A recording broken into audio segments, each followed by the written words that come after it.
අනේ මගේ පාර්ට්නර් කැමති නැති හින්දා මම මගේ ඩිග්‍රී එක ඔන්ලයින් කරන්න තීරණය කරා. මේ වගේ දෙයක් ඇහුණහම ඔයාලට හිතෙන්නේ මොකක්ද?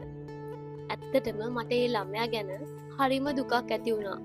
බලන්න එයාගේ පාර්ට්නර් කැමති නැති නිසා එයාගේ යුනි ලයිෆ් එක එයාට හරියට එක්ස්පීරියන්ස් කරන්න වෙන්නේ නැහැ.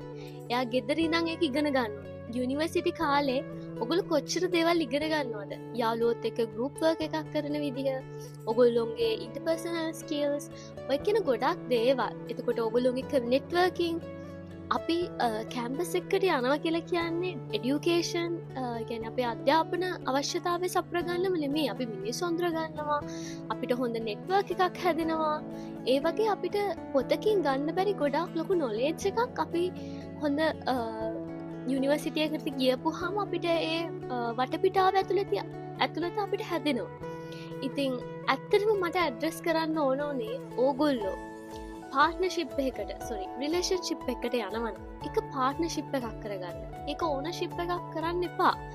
ඔයා ගර්ල් කෙනෙක් නම් ඔයා හිතලා බලන්න ඇත්තටම මේ රිලේෂන්ෂිප් එක මට සුදුසුයිද? මට කැළපෙනවද? එහෙම නැත්නම් මගේ වැලියුස් වලට යා රෙස්පෙක්ට් කරන කෙනෙක්ද? ඔයා බොයි කෙනෙක් නම් ඔයා හිතනවා එයාව කොටු කරලා එහෙමත් නැත්නම් අනවශ්‍ය සීමාවන් දාලිවර වෙලා ඔයාට පුළුවන් ද ඒ ගෑනු ළමයාව තියාගන්න? එයාට එක තැනක් එනවා ඒ රියලයිසේෂන් එක. නැහැ මට මේක හරියන්නේ නැහැ කියලා. එදාට එයා අනිවාර්යෙන්ම එයාගේ ඩිසිෂන් එක ගන්නවා. ඉතින් ගෑනු ළමයෙක් හරි පිරිමි ළමයෙක් හරි අපිට සීමාවන් දාලා කොන්දේසි දාලා රිලේෂන්ෂිප් එක තියාගන්න බෑ. මොකද එයාට හරි රියලයිසේෂන් එකක් ආපු දවසට එයා අනිවාර්යෙන්ම එයාගේ හීනවලට යනවා.